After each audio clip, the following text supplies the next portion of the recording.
Il s'agissait donc de tracer l'évolution d'un kilogramme de fluide frigorigène R134A en circulation à l'intérieur d'une machine frigorifique destinée à faire chuter la température d'air soufflé à l'intérieur d'un tunnel de refroidissement d'une usine de production de barres de chocolat. Donc la machine était en fonctionnement, les manomètres de frigoristes avaient été connectés aux vannes de service. Donc avant de commencer, on rappelle que sur l'axe des ordonnées de chaque côté du diagramme, nous avons les échelles logarithmiques des pressions et des températures. Et sur l'axe des abscisses, en haut et en bas, nous avons les échelles donc, des enthalpies.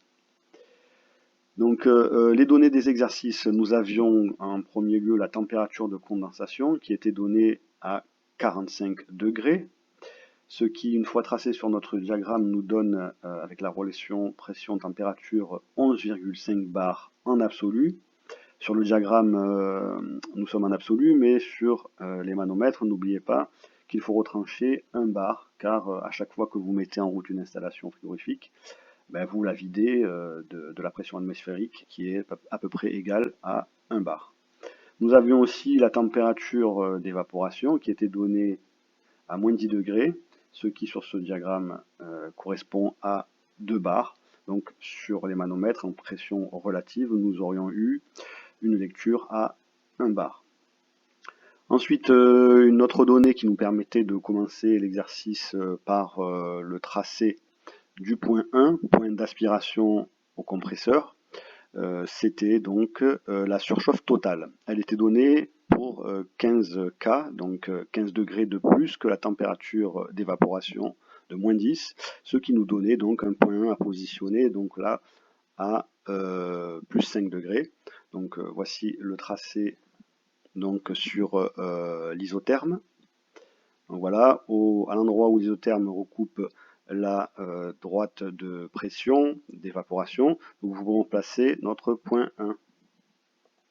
Donc voilà, notre point 1 est placé. On peut maintenant tracer donc une droite qui va couper l'enthalpie pour nous renseigner sur l'enthalpie du point 1, donc H1 à l'aspiration compresseur. Le fluide contient donc 405 kJ par kilogramme.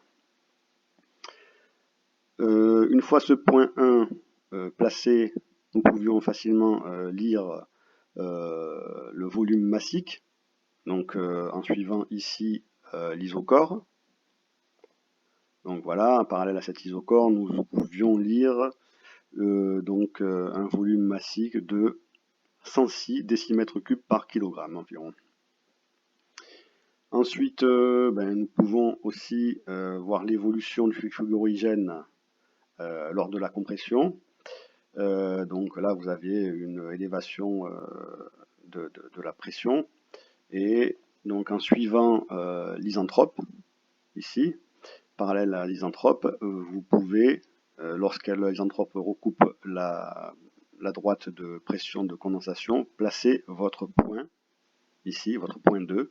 Et une fois que vous avez placé votre point 2, vous pouvez remonter parallèle là, aux isothermes et déterminer la température de refoulement au compresseur, donc qui était de 67 degrés, si mes souvenirs sont bons.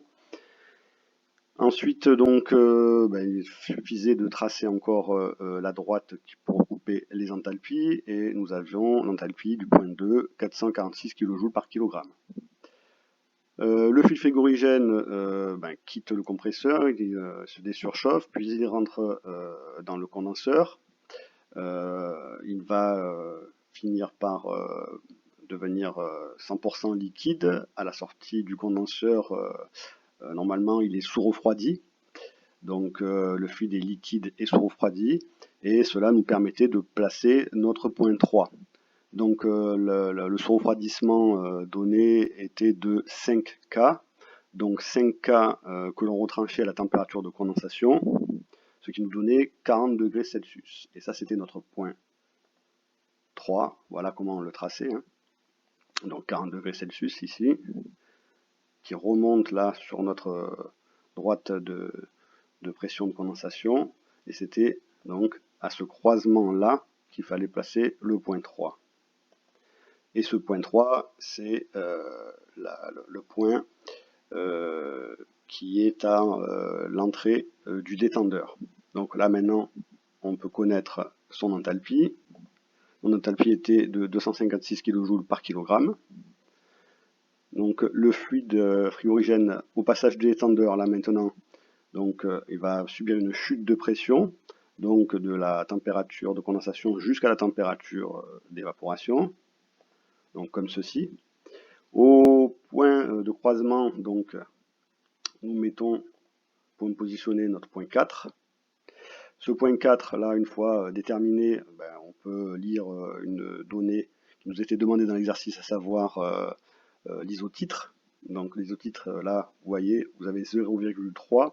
Donc si on trace l'isotitre parallèle, ça nous donnait un petit peu plus. J'avais déterminé 0,34. Voilà, donc ça veut dire que nous avons 33 ou 34% de vapeur et le reste de liquide. Voilà l'enthalpie donc au point 4, donc qui est exactement la même qu'au point 3. Donc l'enthalpie au point 4 était de 256 kJ. Donc voilà à la sortie du détendeur. Ensuite, nous avons le fluide frigorigène qui s'évapore, donc qui ne change pas de température, mais qui change d'état à l'intérieur de l'évaporateur dans son passage.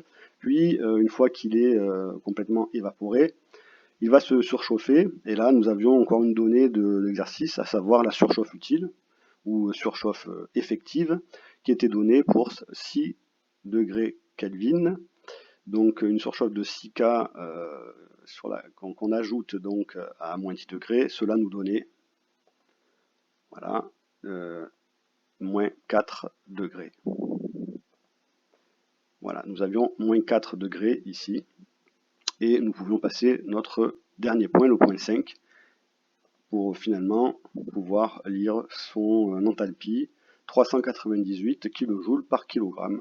Et du point 5, ensuite, nous allions jusqu'à l'entrée du compresseur avec la surchauffe totale, encore une fois, et le cycle continue. Et vous pouvez continuer votre exercice. Merci.